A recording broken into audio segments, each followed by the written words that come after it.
difficulties. So if you have trouble viewing or hearing, please contact her. She has put her contact information in the chat, and you might have to scroll up to see it at this point, but it is there. And it's also in your email invitation. Attendees are muted for today's conference, so please put any comments and questions in the chat. And we are now ready to go. I'm going to stop sharing. And our first presenter is back by popular demand. Keith Patterson is the project coordinator for the Library of Congress Teaching with Primary Sources. His session, Engage Your Students Using Inquiry and Resources from the Library of Congress, is going to take us inside the Library of Congress, where you will see the amazing amount and variety of resources available to us from home. And Keith, are you ready to take it away? I am here. Good morning, everyone. Good morning. You can hear me. Yes. Okay, good. Yeah, good morning from Denver, Colorado. So we're getting all over the place. My name is Keith Patterson. I work with. Actually, let me get my PowerPoint up here. Real quick.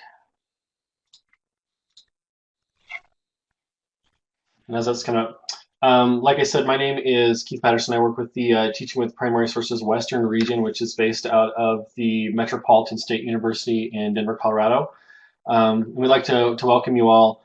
This project is based on a grant from the Library of Congress, which we administer out of our grant program in Denver, Colorado, for the Library of Congress. And Jane and Joan, I'd just like to give thanks to you guys for doing this. This actually, we did one of these earlier this year, and things went so well, and they had a little bit of funding still left, and so they decided to tack another half day on it just for the fun of it. And so we're happy to have all of you here, and I'm happy to come back and share some more information about the Library of Congress and what it can do for your classroom. What else? Yeah, like my contact information is there. Our little Twitter tag is there. So if you're tweeting, go ahead and add at TPS MSU Denver, and we got people back at the office who can share that stuff out and let everybody know what's going on here.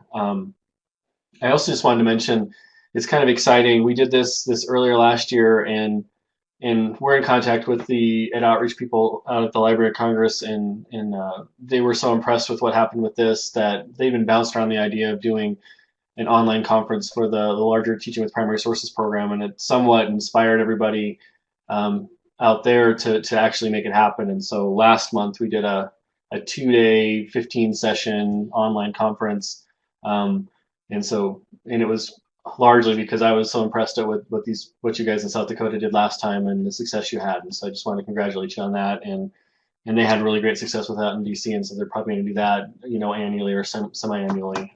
I think they had upwards of. Thanks, Keith. Yeah. Are archives available for that? Are you still there? Yes. Yes.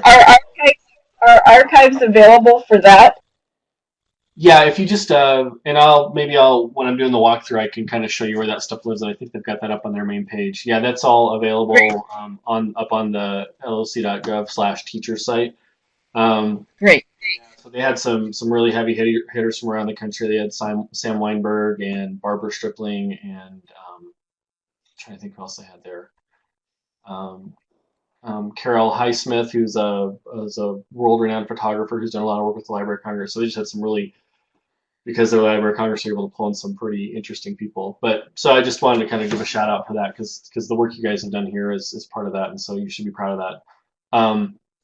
So what I'm going to do today is really, I'm going to first kind of just give you some information about teaching with primary sources and basically how to use these resources a little bit in your classroom. We can't obviously go into too much depth, but I'll give you just a little taste of it. And then I'm going to go through and I'm just going to do a real quick tour of some of the Library of Congress resources. First of all, some really easy ways to get in, and then some more in-depth stuff. And I'm trying to hit some resources that are kind of South Dakota focused. I always really enjoy being able to kind of get a topic and do some research and dig into it, and share what I find. So hopefully you can find that useful, or at least interesting. Go ahead and as we go through the presentation, feel free to type notes in the side, and I'll try and leave some little gaps here every once in a while and answer any questions you may have. I'm pretty used to talking about this, but I do realize that I kind of glaze over things that are kind of important. So if something like that comes up, just let me know, and I will try to stop and kind of fill in the gaps of what I may have Put your missed. questions in chat, and John and I will be monitoring that so that Keith can answer those questions for us. Thanks. Yes, thanks, guys. Um, so I'm just going to start with a couple of things just generally about the Library of Congress. Here's a nice picture of the Library of Congress shortly after it was built in the early 1900s. So as you know, the Library of Congress is the oldest federal institution in the United States. It houses basically at this point just knowledge, and its main goal is just to provide that information to make sure that our legislators have the best and most up-to-date information, so they can make wise decisions when for our country. Um, but also on the side, it's also kind of been the de facto home for culture of the United States, and so they've always made an effort to warehouse cultural stuff. So they have, and many of you, if you've not been there, if you get on the website, they have all sorts of things. You think books, obviously, and manuscripts and things of that, but they also have papers of presidents and photographs from people who contributed from the invention of photography on up to today. They have um, motion pictures. They have the Edison collections. They have sound recordings from the earliest sound recordings, and they're pretty much the world standard on figuring out how to preserve this stuff. And they're clear up till today. They're still figuring out what things they need to collect to make sure that our culture from today is preserved for the future of our country, including websites and things of that nature. So that's kind of their mission, is to collect and preserve and make that stuff available to not only Congress but also to the people. And they've done this by they started one of the first institutions to really take a big effort of digitizing this information, so you don't have to go out to DC to take a look at it, though you still can. And if you ever get a chance to go out there, I would highly recommend at least going in and touring. This is the Jefferson Building in DC. They have several other buildings, but at least getting in there and seeing the Jefferson Building, it's an amazingly beautiful building, and it should be on your list if you're doing a tour of DC. But also there's other buildings in the reading room. So if you're doing research, obviously you want to get out there as well. It's a life-changing experience for people who get to do that. But we're going to focus a little bit more on the vast amount of information they have stored on their website, that's available to anyone, as long as they have an internet connection. Um, but before we really go that far, I just want to do a couple of things. And I'm going to try to glaze this a little bit. We usually do this face to face with people, and since I don't have you face to face, I'm going to have to rely a little bit on the chat window. We're going to do a little bit of trivia, and I'm probably going to skip through some of these because I'm not quite sure how this is going to go over the chat. But I'll throw up some questions, and then we'll just kind of have some fun with it. So I'm going to start out. I don't know how well you can see this, but it's what was the original appropriation amount in 1814 establishing the Library of Congress? Is there any guesses? So 1814. And this was shortly after, a little bit of history while we're typing in here. The Library of Congress was originally housed in the original Capitol, which was burned down by the British in the War of 1812 and destroying the collections. And so they established some monies to rebuild that. So we see anything from 25 to 100,000, 1,000, 50,000. Somebody nailed it. It is $5,000. So congratulations, Matthew. So see, this works out pretty nice, actually. What was the original appropriation in 1815 to acquire Jefferson's library, and how many books was it? And we'll just do this real quick because it's kind of a tough one to guess on. But so to rebuild this collection after they were destroyed in the War of 1812, they had to find a warehouse of books, and that wasn't nearly as easy to do as it is today. You can't just go on Amazon and go crazy. So Thomas Jefferson made an arrangement to share his library, which was important because he was very big into collecting a breadth of information. So his collections were a really good resource for us, for like the Library of Congress, who's looked at having a good vast amount of information. So Any guesses on that? And it's interesting because those books are still, or most of them anyways, are still there, and they are actually on display in the Jefferson Building. His original library with all its books are in there. And we have a picture on the next slide to just kind of see that they've not been out there. See if we have any guesses. Let's take one guess before we move on. $250 for 5,000 books. I'm just gonna go ahead and do it. So it's just shy of $24,000, which with inflation, I'm not quite sure what that is, but it's a lot, and just about 6,500 books. And we'll go kind of glaze through these a little quicker because these are pretty quick. As the largest library in the world, the LLC contains approximately how many miles of bookshelves? Any guesses? 21 miles. A little low. 22. Nice try. 50, closer, but not really close. Matthew overdid just a hair. Well, anyway, somewhere in the middle there, it's about 840 miles, and it's probably a little bit more than this. This information is a couple of years old, and that kind of gets us to our next question. How many items does the LLC receive in a working day? Of those, how many are added to their collections? So like I said, they're continually gathering information, and one of their major tasks is that they're the home of the Copyright Office, and so part of this is people who are looking for copyright send their stuff into the Library of Congress, and as part of that, they're added to the collections. So any guesses on this here? 300. It's a little higher than that. So it's actually around 22,000, and about almost half of them are added in. So we are an amazing group of content creators. So and it's a vast amount of information and a huge job, as you can imagine. Next one I'll just kind of go through real quick because not many people know much about this, but how many servers are used to archive the ever-growing array of digital content at the Library of Congress? I'll just go right through this. Just over 1,000, 650 actual machines, and then they have those broken into virtual servers, so if you know about that. Which seemed a little low to me because for how much information they're holding, you'd think it'd take a little more than that, considering Google, who has a lot more information in the Library of Congress that they're archiving, is, I don't even know, but probably into the millions of servers.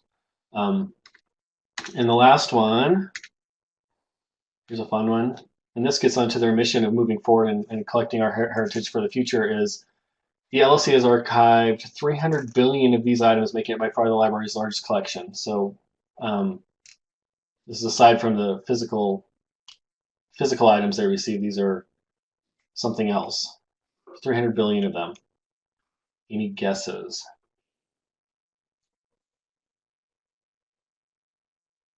Photos, not quite that many photos, but a lot of photos. I'll give a hint. You got to think digital and things that I used to say kids, but I think adults are doing it more than kids are now. Tweets, somebody nailed it. Is they made an agreement several years ago with Twitter to because Twitter's saving all those public tweets. I know this is always a moment when people panic and they go, "Oh no, what I read on Twitter." I always like to think of this as they identified the tweets as a way to preserve culture, because you can imagine if you're a historian and you're looking 100 years ahead, that these tweets are constantly happening, and you think of events like as recently as the bombings in Paris, and I was watching the Twitter feed as that was coming in, and it popped up and was on fire, but you can see it minute by minute from as it came from the chaos and into something, realizing what happened and piecing it together in firsthand accounts and pictures and video, how historians can literally have a moment by moment timeline for these very important moments in history. That, as well as just looking at the culture of our country. And so aside from tweets, they also have been actively archiving websites that they find are going to be culturally important.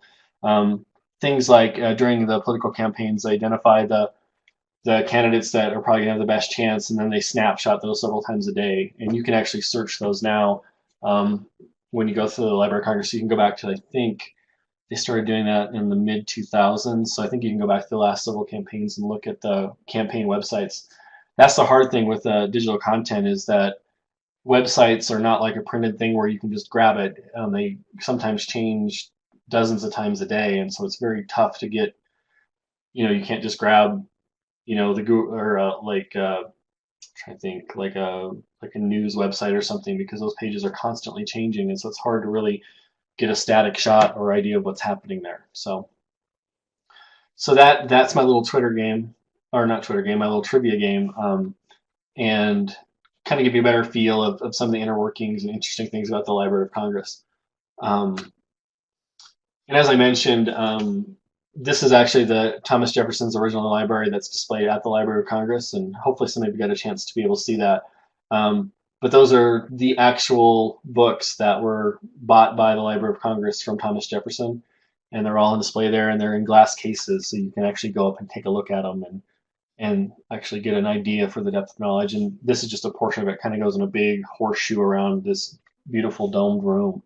Um, and interestingly enough, the Library of Congress is a library, and so if you have a need to see one of these books, you can request access to it. They'll take you to a special back room and give you the fancy gloves and keep a really close eye on you. But I've been told that you actually can do that, and it's interesting. So yeah, that building is just amazing. Of the buildings I've been to out in DC, um, between the Capitol and the Jefferson Building, it's kind of a toss up for me.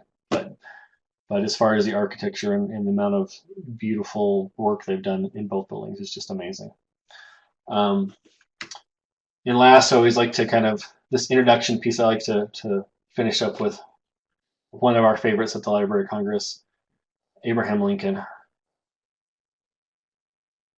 And this really gets back to the point of of kind of transitioning into working with primary sources as a teacher is the skills you need to be able to process media from the past as well as media in the present is a very important skill. Those critical thinking skills, using your inquiry to engage with something, identifying that just because it's a black and white photo of Abraham Lincoln, it's got to be legitimate, and just because there's a nice little quote next to it that it's true. So it's just kind of a funny way to look at it. But if you look back at history, there you have to be critical about what you're looking at with primary sources as well as looking at media in current day. You have to be able to use your analytical skills to process what's going on, and it's a valuable skill that we hope to impart. Using primary sources, but allowing people to use them in their daily lives.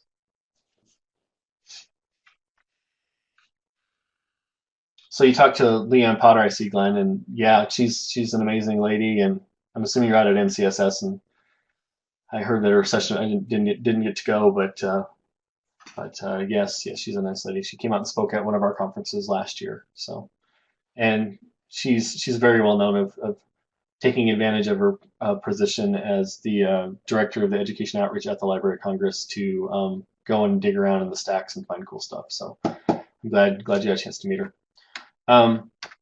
So the next thing, we're going to actually take a look at a primary source in a minute, but really I wanted to address just right off the bat, really having that conversation about what a primary source is.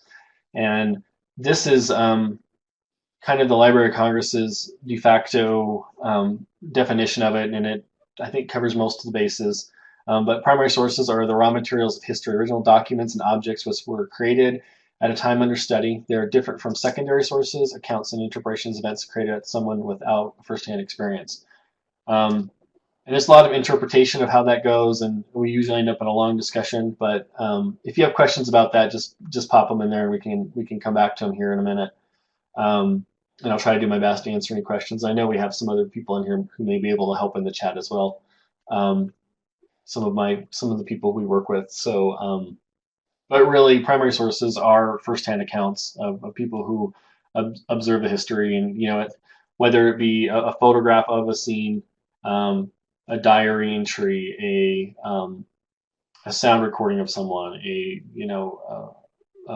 a book in some cases. Newspapers, when in the right context, are usually considered secondary sources, but if you're studying a time period, newspapers can be primary sources. So I just like to kind of hit that up first because with our name teaching with primary sources, that's like to hit that first and then move on. So something we like to do that's just a really quick introduction of how to work with primary sources is using the Library of Congress's um, primary source analysis method by using what we call a mystery photo, which is basically just looking at, in this case, not actually a photograph, but in this case, a painting. Um, but just looking at a photograph because they're very approachable and we all have pretty good observation skills, but using a three-step method to do a primary source analysis. I'll show you. The Library of Congress has a worksheet that uses these 3 steps: the observe, reflect, and question. Um, and they have them for the different media types. In this case, we're looking at a photo or a painting. But there's also different things you can use these observe, reflect, and questions when you're working with different kinds of media, such as audio or video or things of that nature. Um, so we're going to just do a really quick look at this painting using this observe, reflect, and question, and we'll walk through it real quick. Um, so you may have seen this one before. I'm not really going to say much because I don't want to give too much context. I want you to kind of break it apart by yourself, but kind of a seasonally appropriate thing for us, I think. Um, so the first step is going to be to just observe, and kind of a short thing here, just have students identify and note details. I always like to say for this part is that try not to draw any conclusions about what's going on here. Just let your mind not like go deep, but just do an inventory. Look for what things you see. Like there's a man in a black outfit with a hat in the middle of the photo, things of that nature. And if you would just type those in the chat window, and we'll kind of just comment as they come through. So there'll be a little bit of awkward silence, but just take a chance to really give a close look at this. I have a dog. Let me get this out of the way so you can kind of take a closer look. Woman serving food. One child. Edwardian neckwear. So now I like the detail. Armored helmet, armor weapons. Doing a good job here, not trying to draw too many conclusions. Thank you. Man in armor. Log house in the background. Yes, there is. It's always fun because you'll notice things that I didn't notice. A man with a musket on his shoulder. Different forms of hunting weapons. That's kind of making a little bit of an inference since they're hunting weapons, but we'll let it go. A peace pipe, smoke, clamshells, question mark. Yeah, it's hard to tell what those are, but we can assume. Table and chair, eating outside, clamshells. One woman talking to another woman. Different groups. So we'll take just a few more just for the sake of time. We're getting a nice inventory or some nice observations about this picture.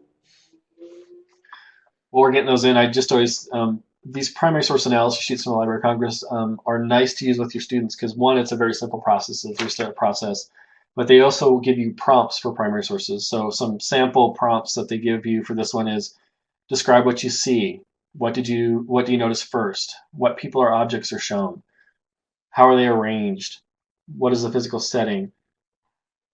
Are there any words that you can see? What other details do you see? So just some quick prompts for students who were just going to stare at you. Instead, you can give them some tangible things to kind of start off with. And thanks, Joan, for putting that up.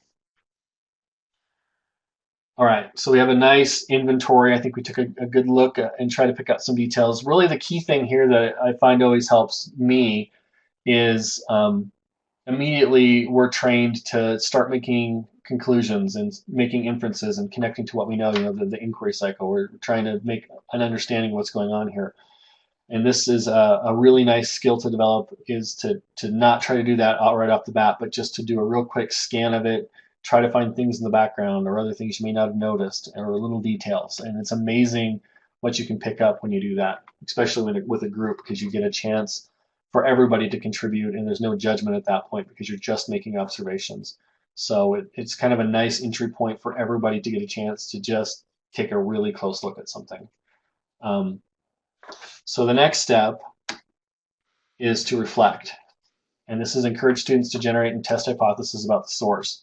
And so at this point, we're going to start actually making some understandings, take some of your prior knowledge, and with those observations that we made, and try to start drawing some conclusions. So you can put those in the chat box. This is a point where you can start, making hypotheses and start drawing some conclusions about what's happening here. And I always like to mention at this point, the last step is to question, and we're kind of doing this in a 1, 2, 3 step. But I found that observe is pretty easy to do first, but the reflect and question, coming up with questions at the end, tend to come at the same time for me. Um, for the sake of this, kind of shove those in the back of your head, and then we'll kind of hit those later so we don't get things too mixed up.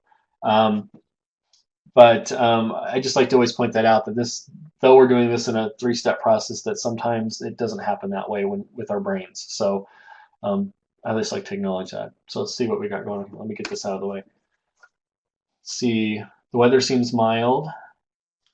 It looks like a friendly gathering. This is shown as a positive meeting. Yes, there's a lot of closeness and smiles and things of that nature. Looks like the artist wanted us to see Native people as their guests. People of all ages are involved. Abundance of food. So a couple of questions that come up on the analysis sheet for this while you're kind of managing through that. What do you think this image, or why do you think this image was made? Obviously, a great deal of effort was made to do this, so that's something to think about. What is happening in the image? When do you think it was made? Who do you think the audience was for this image? What tools were used to create this? What can you learn from examining this image? If someone made this today, what would be different and what would be the same?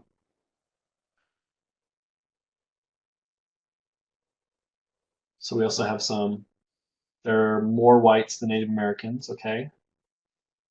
There are people smiling, but there are also people observing each other. Do they trust each other or not?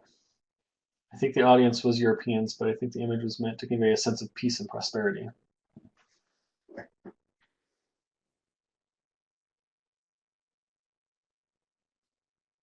Got a few more people typing here. 1600s for travelers from Europe coming to the New World. So Matthew, do you think this was created in the 1600s to encourage people to travel? That would be a question I have for you. I think the audience was Europe. The pilgrims might not be smiling as much. They might be starving. So you're making some connections to prior knowledge about the actual event and what actually happened during the time period that this happened. Just showing how things were. Thank you, Matthew. How things were assumed to be. I think that's an important point. So why don't we go ahead? You can continue with your reflections, your hypotheses, and your connections to it. But let's go ahead and just also start. There's already some in there, but some questions you may have students, and this just basically has students ask questions to lead to more observations and reflections. And this comes down to what do you wonder about? What do you want to know more about? The basic who, what, when, where, why, how. And this is just anything that you don't know and anything that you want to do more research on, more know about, answers you can't, things you can't answer just by looking at it.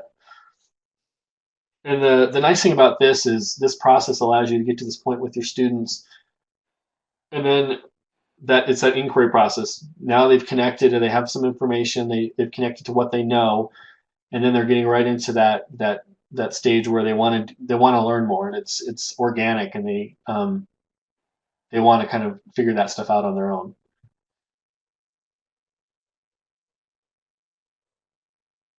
So some questions we have.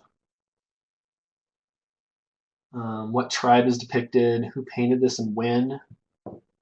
Are these Native Americans of the 1600s or Great Plains natives of the 1800s?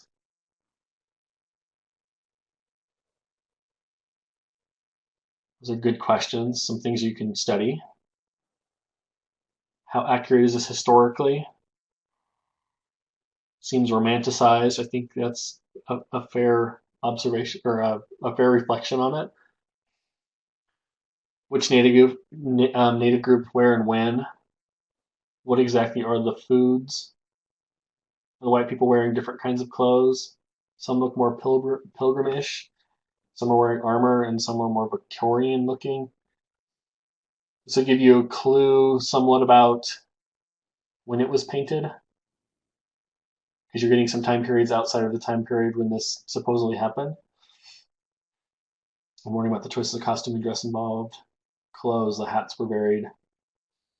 One person is in military dress.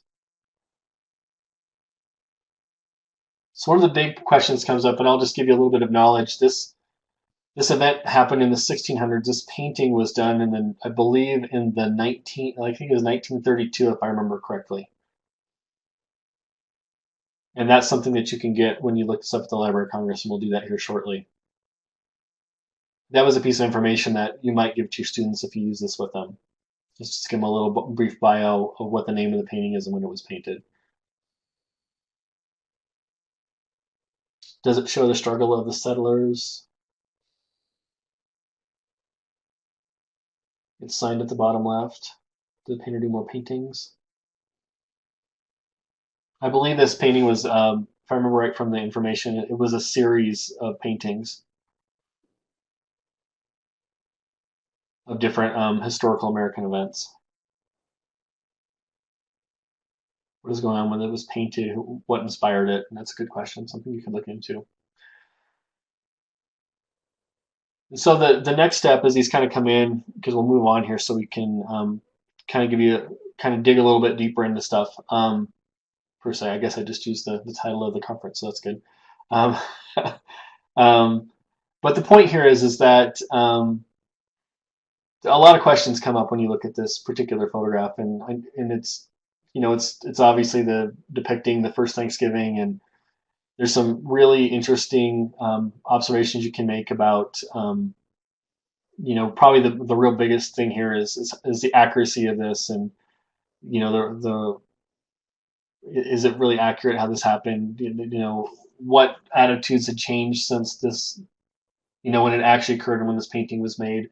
I would think largely most of us think of the first Thanksgiving of something like this because of paintings of this nature, but historically it makes you kind of step back and think about how true this really was. And I think if you've heard historically about this, that the story was probably not quite like this. I think it was probably a little flipped around the other way a little bit. I'm trying to see if there's any other comments in here, but really the point being is you can take an image and break it down and come up with some fairly substantial things to research. You can use this to assess. You could do a unit about Thanksgiving and talk about the first Thanksgiving and what actually happened historically, and then use this as an assessment to judge if your students are able to look at a source like this and make connections to what really happened and what is similar and what's dissimilar. You can use it as a way to view our attitudes towards Native peoples. There's all sorts of ways you could go about it, and a lot of this will come up organically like it did with our analysis here. So I'll kind of take that as a place to wrap up, and I'll hear a bit, maybe before we hop into the search, we'll just take a really quick look at the information that the Library of Congress has about this particular photo. So with that, like I said, it's time to dig in a little bit, and I'm going to show you, kind of give you a really quick tour of the Library of Congress. I'll give you a couple of easy on-ramps because, as I mentioned, the good news about the Library of Congress is they're at right about 50 million digitized resources online for your classroom. And as our director, Peggy Jones, always says, the bad news is there's over 50 million resources for your classroom, which means you're not going to have enough time in your lifetime to see every one of them. And so we're going to need some strategies on how to tackle that. And thankfully, the Library of Congress likes teachers and has staff there who've done a pretty good job of collecting it, and they've made the Teaching with Primary Sources program so we can go out and help teachers like you guys to do this. Um, so like I say, not worry, we're here to help. So at this point, I'm going to have to switch over to sharing my screen. So I'm just going to just take a quick transition here and get everything set up, make sure it's working.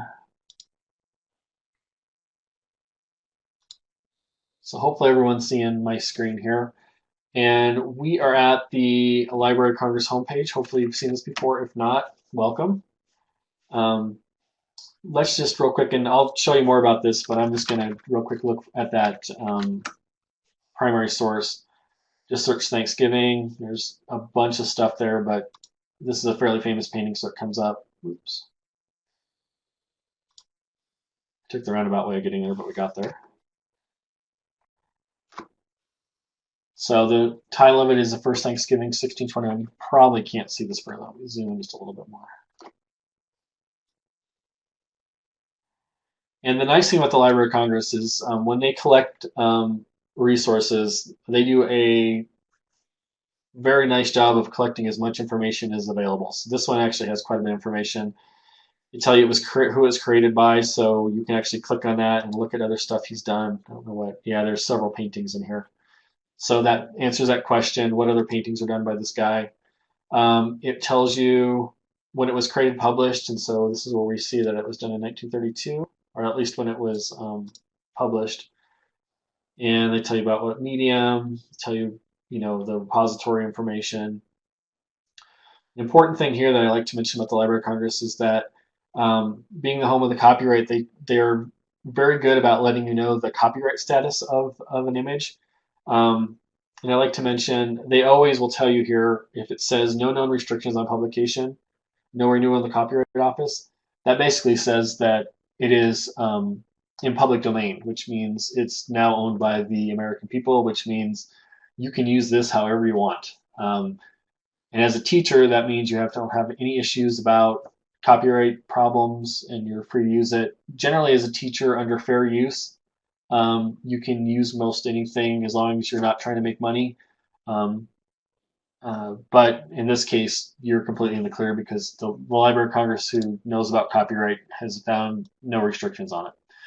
So that's just a good thing to know about the Library of Congress is you don't have to get into those muddy waters where you don't know if it's under copyright, and in theory you could get in trouble.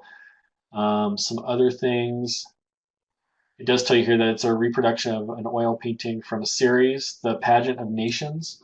And so, like I said, there were several other paintings. That was the question somebody had. Tells you what the thing is. Other thing, they'll give you subjects. So this will give you other links out to more resources around the topics shown here. And so, like if you want to look for more Thanksgivings, programs, Indians of North America in that time period. So this could answer some questions. Of course, that's only one, but that could give you an idea of other, if the depiction was accurate, eating and drinking, all sorts of information here. So I just like to show that as kind of a follow-up. And also the nice thing here, you can look at a larger version here. And really nice is right down underneath this is they give you various levels of quality for the file, which you're not going to see in most places. So they give you a low quality, medium quality, in this case a very high quality.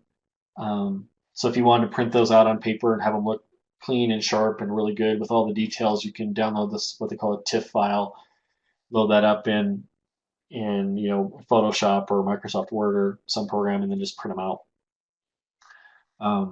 So as long as there's no copyright problems, you'll be able to just grab those files directly and download them, which is a very nice thing. And they do that with all their different media types. So even with maps, they have super high quality where you can print out the maps in pretty much the original size.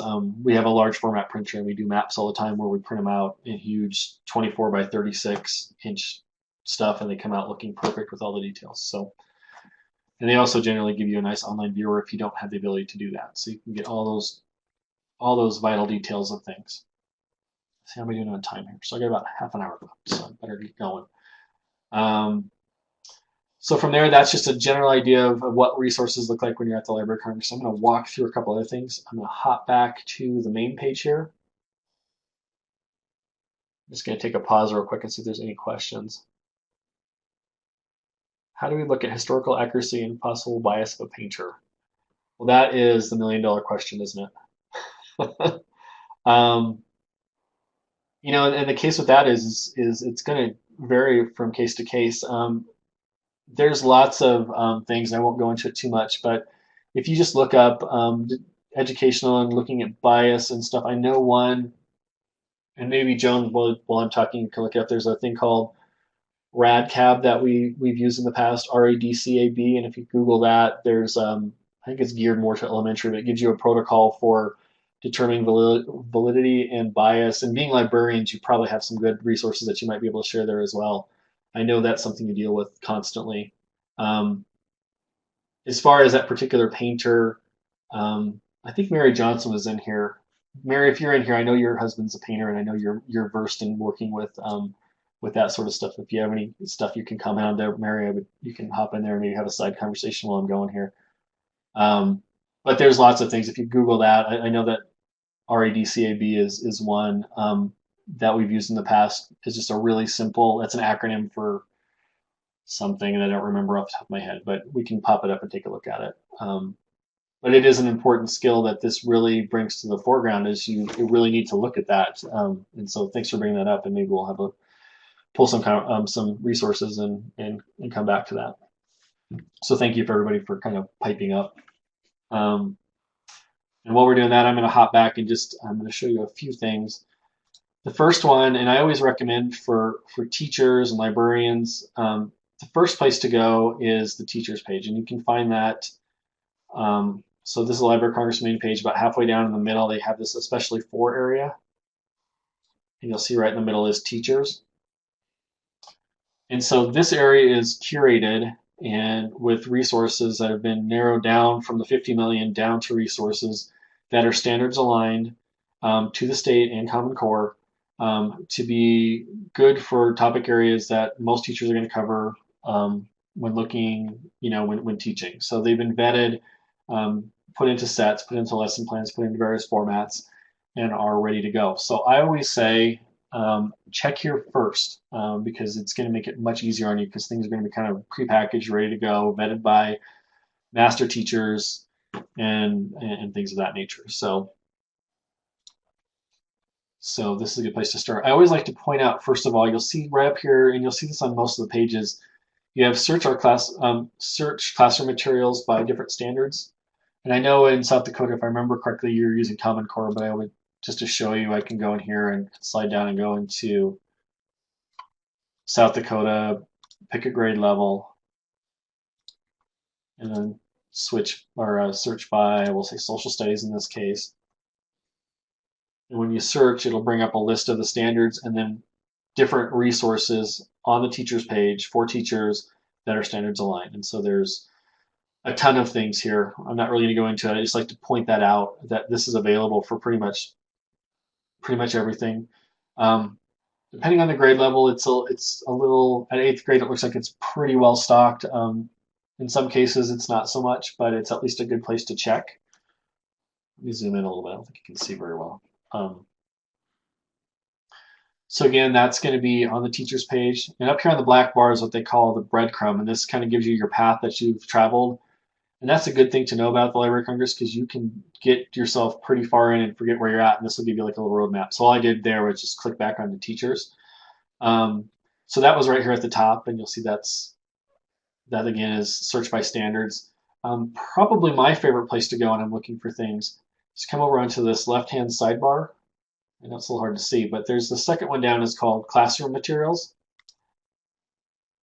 And this is where they have prepackaged stuff that's ready to go. Again, you have the alignment to the standards, which you can search directly from here. Probably my favorite thing here is this first one called primary source sets. And what these are, instead of being lesson plans where everything's built out, they have just collected a variety of sources around particular topics and then provided you with a teacher's guide that gives you the background on what the topic is, what they plan to cover, what all the resources are, and then they give you resources that are ready to print on 8.5 by 11 sheets, unless it's like an audio or video clip, in which case they'll give you something you can download. Um, just kind of show you there's a bunch of stuff in here, and you can look at this later, and they cover most of the major topics you're going to see in social studies. But just to kind of show you something local, if you go down here, they have a primary sources by state, and it pulls up a little map. So you can go straight to South Dakota, give you a little blurb about what's here. I found this one kind of interesting. It's called Uncle Sam is rich enough to give us all a farm, homes to the west, homes in the west, the free lands of South of Dakota that I cannot read today. Territory of Dakota contains the most desirable government lands for the purpose of agriculture in all of its branches are now open to settlement. So it's just a newspaper thing, and this is showing off something that's fairly new. I think within the last year they have these really nice viewers. Like, and I mentioned that these are super high resolution. So look, you can get right in here, and even for those of us who don't see very well, you can get in and read it really well. So this was just an advertisement for the Yankton Press newspaper, and at first it looks like they're trying to give away free land, but as you look into it, it really is more about they're telling people to come out to South Dakota so they can sell more newspapers. So really what they're telling you to do is this is the best place ever to live, and you're going to be the richest person in the world if you move here. But before you move here, you're going to want to get up to date on what's going on out here. So why don't you subscribe to our newspaper, and we will send you, right here it says, we'll send you one copy for 1 year for $2, for 6 months for one.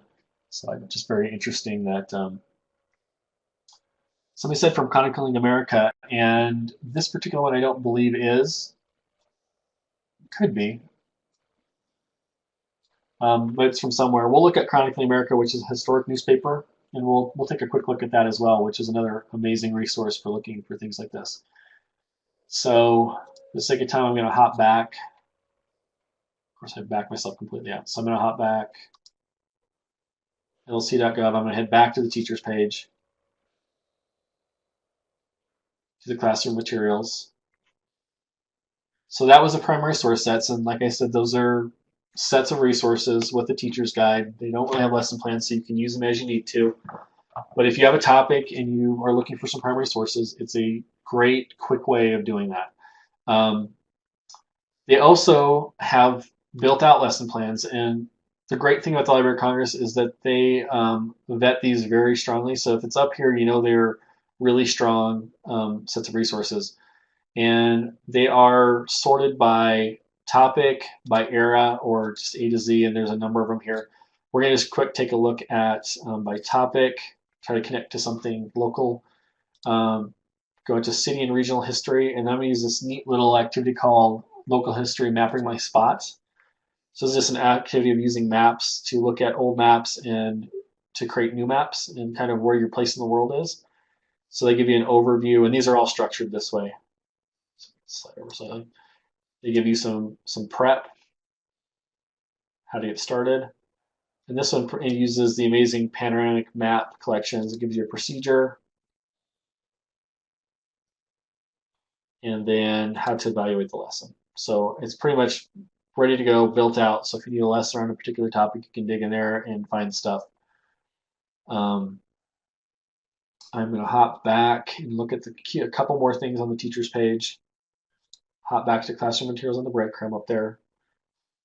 Presentations and activities. These are pre-built things, and these really are if you're possibly if you have like a sub coming in and you need something for them to do that day that's ready to go pre-built. These are actually interactive, usually little presentations that cover a particular topic. And they have them either in presentations, which are kind of static look at things, and activities, which are interactive.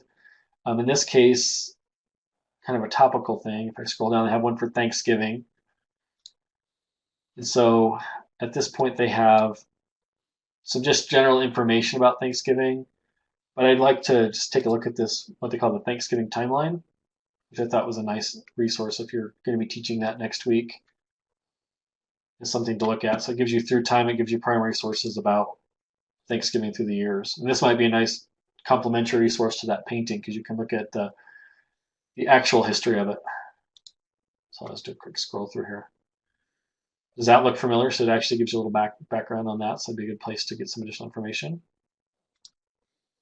And then it goes clear up into the 2000s. So not to belabor it, but there's lots of these sorts of things that are built in there under this presentations and activities. So there's a whole slew of them in here. Worth a look if you're looking for a quick classroom activity. What else is it going to go through? There are also, I'll just mention these real briefly. There's themed resources, which basically is the same materials, but now this is looking everything about Abraham Lincoln that include all those primary source sets, those lesson plans, and presentations and activities can be found here. So for example, they just have them sorted here. And I also like just to mention that if you're having students doing research, they have a little area here for search terms. And so this actually gives you a list of things that will create good searches on the Library of Congress and frankly anywhere else you search. These are curated lists by the people at the Library of Congress who put the stuff together so they know what to work. I like just to point out that primary sources, since they were created at a time, don't have the agreed upon historical language that we may use for it today. Such as the example I always like to use is we call World War I World War I because World War II happened, and so then it kind of retroactively got the name World War I. So if you're searching for primary sources about World War I, you're not going to find very much because of the name, because the name got updated with history, and so you need to know different terms like what they were calling it then, the Great War, the war to end all wars. Things of that nature. So that's kind of why this can come in handy because it gives you all sorts of different things that you can use. Let's see, let me hop back. So that kind of is what I'm going to show you for the classroom materials. A couple more things on the teacher's page. So I'm going to hop back one more layer. Again, you can get to this from the Library of Congress homepage and then click on the teachers. So if you go into this, on this side menu over here, if you go to the using primary sources, there's some just general information, but I really want to point out this is where those teachers' guides and analysis tools live.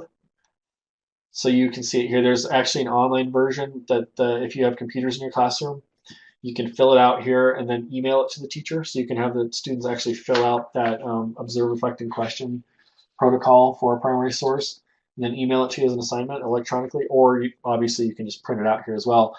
And then they have those prompting questions I mentioned here for all the different kinds of primary sources you're going to run across, which is also handy. So if you have a student who's, analyzing a sound recording for the first time, it gives them a nice list of prompting questions to use with that.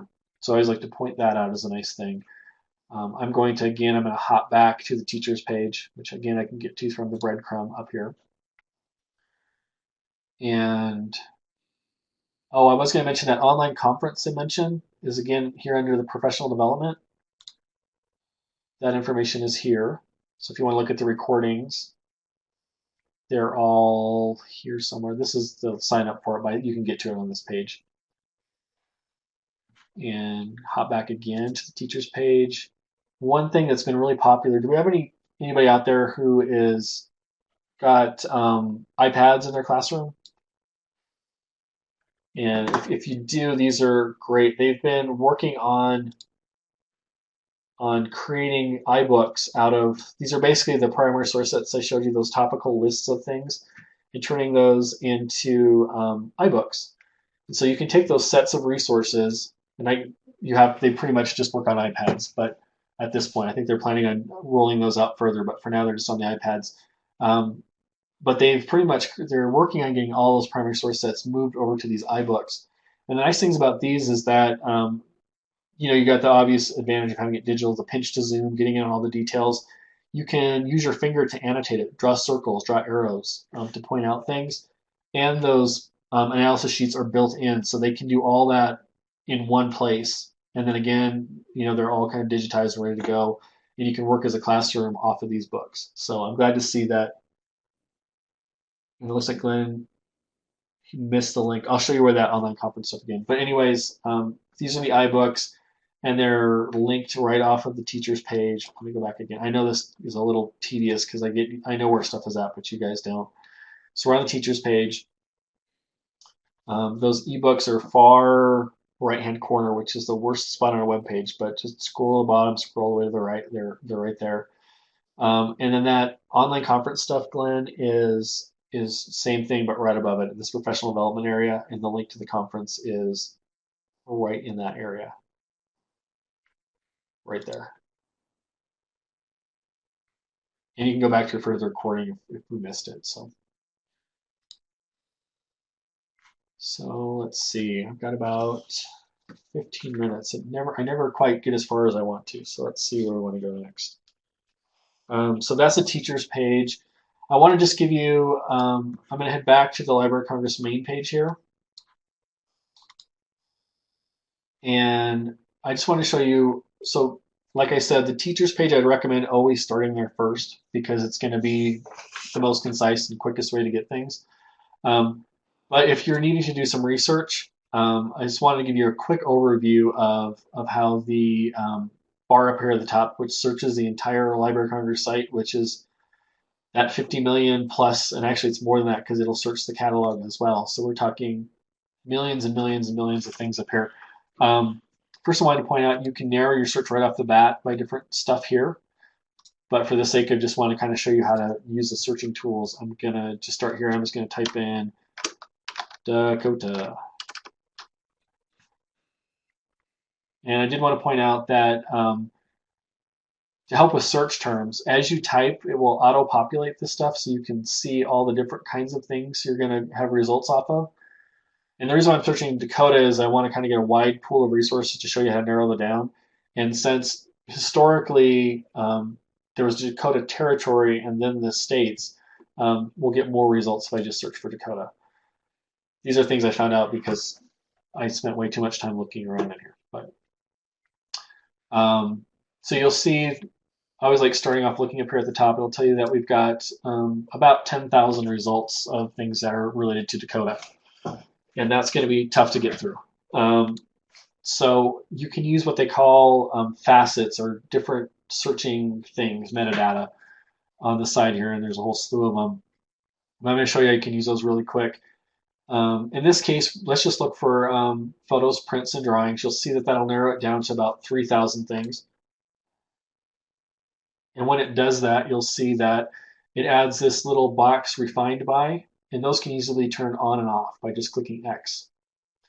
And so that'll get you back to your original 10,000 or so. One thing I like to do, especially when looking at photos, you'll see there's a view over here. And you can drop that down. And I like the gallery view, is nice. It gives you a little bit more visual presentation, allows you to look through things a little quicker. You'll see now we have little boxes with pictures instead.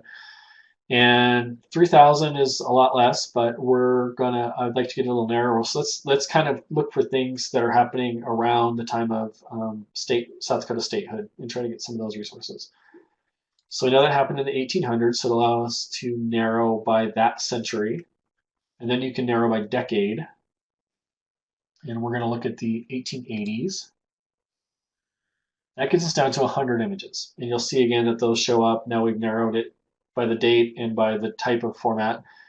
And 100 things we can get through.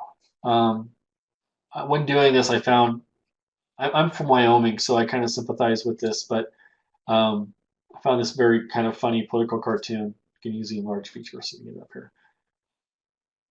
And so I can get it all on the screen so you can get the punchline. Of course, it never quite works how you want it to. Okay, so the top says wants to be a state. Bottom says one of the population of Dakota taking census for the rest. And being from Wyoming, I think this is how people back east view the the flyover states, as they'd call them, or the people on the coasts. But I just found this to be cutting notches in a branch because he doesn't have a pencil.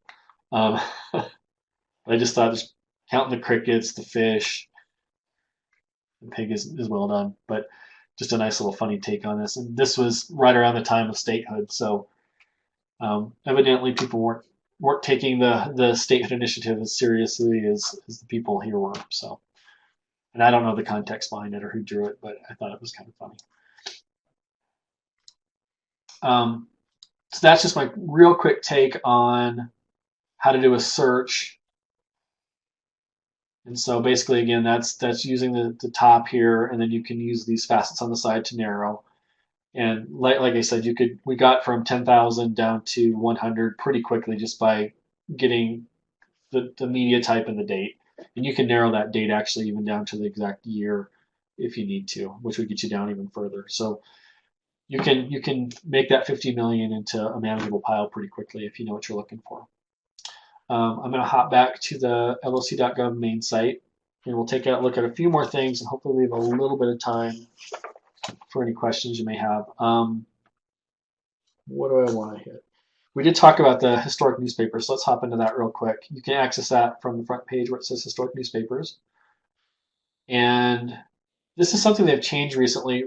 For the most part, the historic newspapers at the Library of Congress have been the Chronicling America Project, which is a partnership with the humanities people. But now they have a couple other that they're building, and so it's now been fractioned out. But I still like to go to the Chronicling America, and you can just access that by scrolling down a little bit. And then you can look at the lots of stuff. They recently at Chronicling America just got past the I'm probably this wrong. I think the million pages, and it looked like they were like at 1.3 million pages that they have in the collection now. And they run from the 1830s up to about 1922, and that's 1922 is about when the copyright starts kicking in, and so they kind of abandoned it after that because of the copyright issues. But if you're looking at that time period, Chronicling America is a great place. They have stuff from all over the country. Like I said, a million different pages. I'm just going to do a quick search. Again, looking at South Dakota statehood.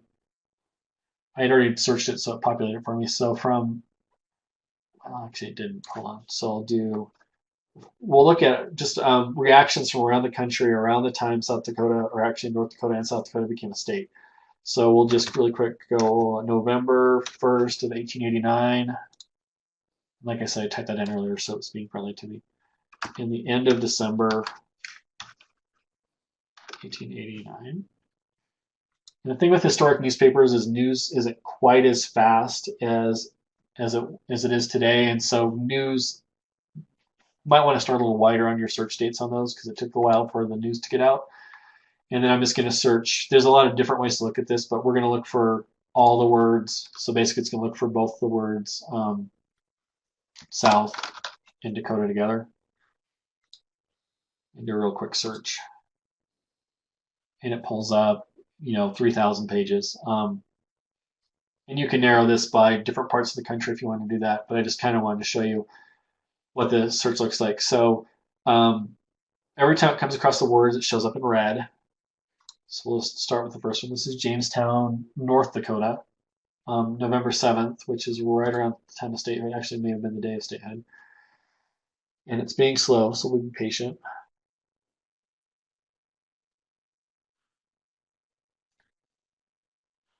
And there it goes. And so the nice thing about these is they're all digitized, and then they also they digitized the text, so it actually can read the text, as you can see.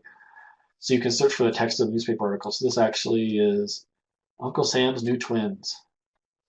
By official proclamation, North and South Dakota are at last provided with snug quarters in the household of the United States.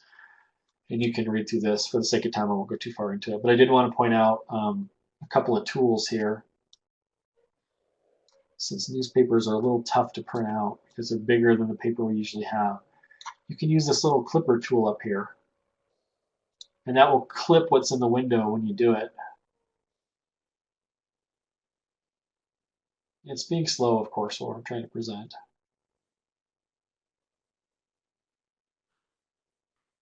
So you may just have to trust me that it makes, here it comes.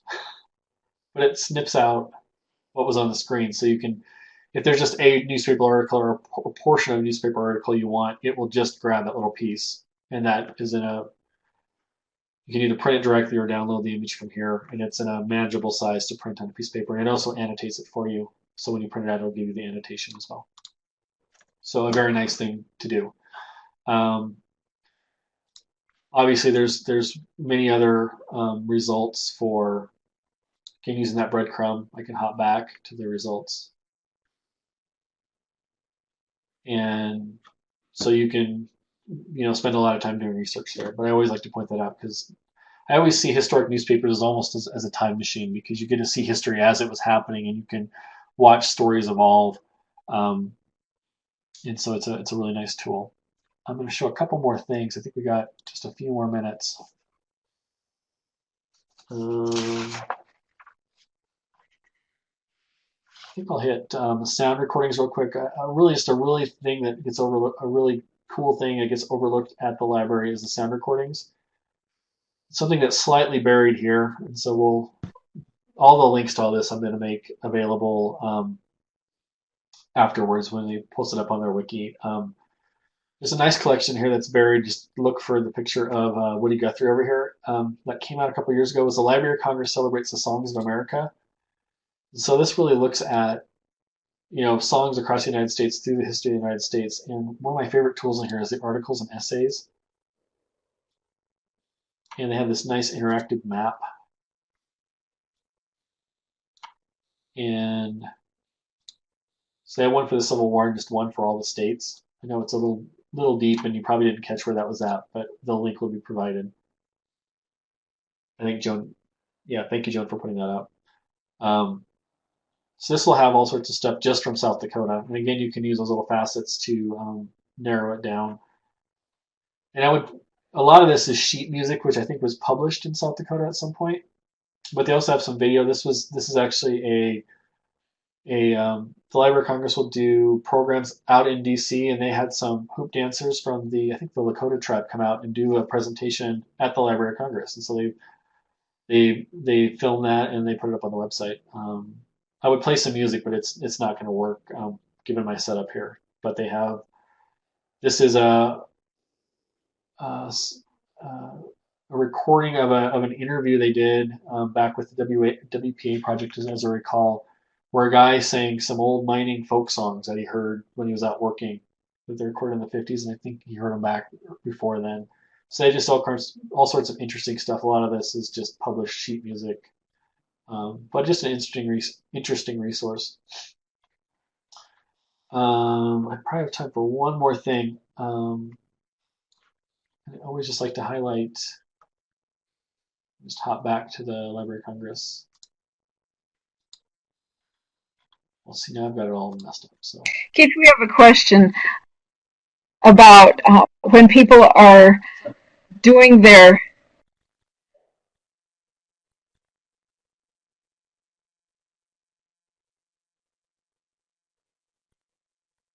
are you still there?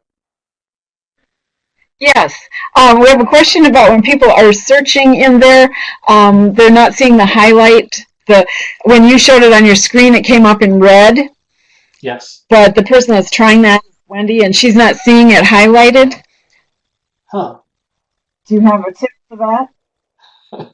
It should. The way it's supposed to work, and I don't know what may have happened, is the words that searched and where it found them when you search, they should be read in there. And maybe if you're printing it out or something, I don't think it highlights them in the printouts, but it could be something of that nature. And I saw there was also a question about South Dakota titles in Chronicle America. It is an ongoing project, and I don't know the status of it. Do you people from South Dakota, do you have a historic newspaper collection house somewhere? I know you people at the library probably are aware of that, and maybe the status of it. I know in Colorado they have their own project, which is not connected. Um, so it kind of varies. They are taking partners in. It's a grant to do it, and so it's as money allows, and when they get partnerships. Somebody said that theirs did show red, so it may just be instead of just keeping it all states. Like I said, it should be anything that came back in the search results. It should show up red. Um, so if it came back with something, it should be highlighted. So I'm not quite sure what's happening there. I have about Keith, we're 5 minutes. time. I'll go ahead. Yeah. Go ahead. Go ahead.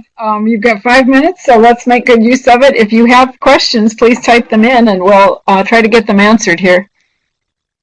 I think what I'm going to do, there's all sorts of fun stuff in here, but you can either there's veterans history where you can search for. They collect stories from veterans and archive their stories and resources and all sorts of stuff there. And you can search those by states. I don't really have enough time to go in and show that, but I always like to point that out if you're studying wars and want to get firsthand accounts.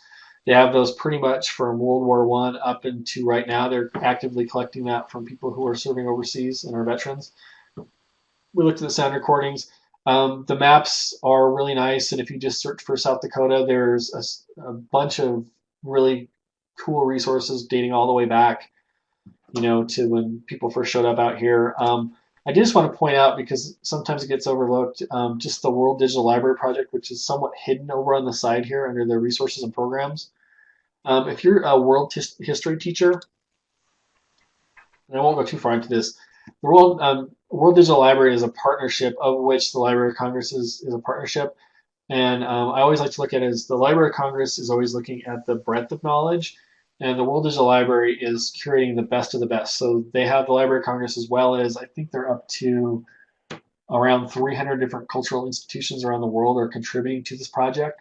And so if you're doing world history, they have a whole bunch of stuff, and they have some cool tools like timelines.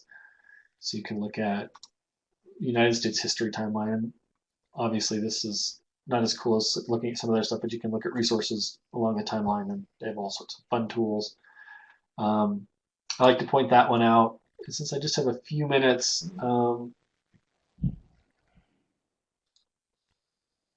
is there any questions? Since I'm pretty much out of time, and I would love to cover anything I glanced over. I didn't probably leave enough time for questions, but feel free. I'm going to hop back over to my.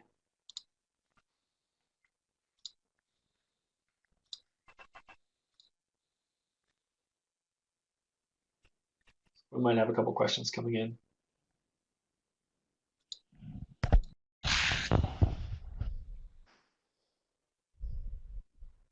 Let me go on. Well, we kind of have a blank here, or a little blank spot here. I did like to mention that the project that made this online conference possible was done through a grant through the TPS Western region, and those are available on an ongoing basis for amounts up to $20,000 to typically districts, cultural institutions like the South Dakota State Library or state institutions, universities, people who have the ability to do this kind of work. And generally, it's just getting the word out about the Library of Congress, getting teachers trained who can get this word out as far as possible. And if you want information, it's linked here. And like I said, this PowerPoint will be available afterwards. My information, I think, is up on all the websites. You can just contact me directly, and I can get you information about that. Our website is msudenver.edu/TPS Western Region, or you can actually just go to the teachers page and look for TPS there, and they have information in both places. And other than that, that is pretty much my presentation. And thanks for having me. Any chance I get to get the word out about this and share a little bit of information is very much appreciated. So. Thanks so much. I think we can spend the whole day with you, but we do have other speakers willing to share their expertise as well. This was just wonderful, and I know that most of us are going to spend some time this afternoon or later looking more deeply at these things and how we can best use them. I'm excited. Yeah, thanks for inviting me. I'm looking forward to seeing the rest of the presentations today, and thanks for your input and playing along with me. Great. Thanks a lot, Keith.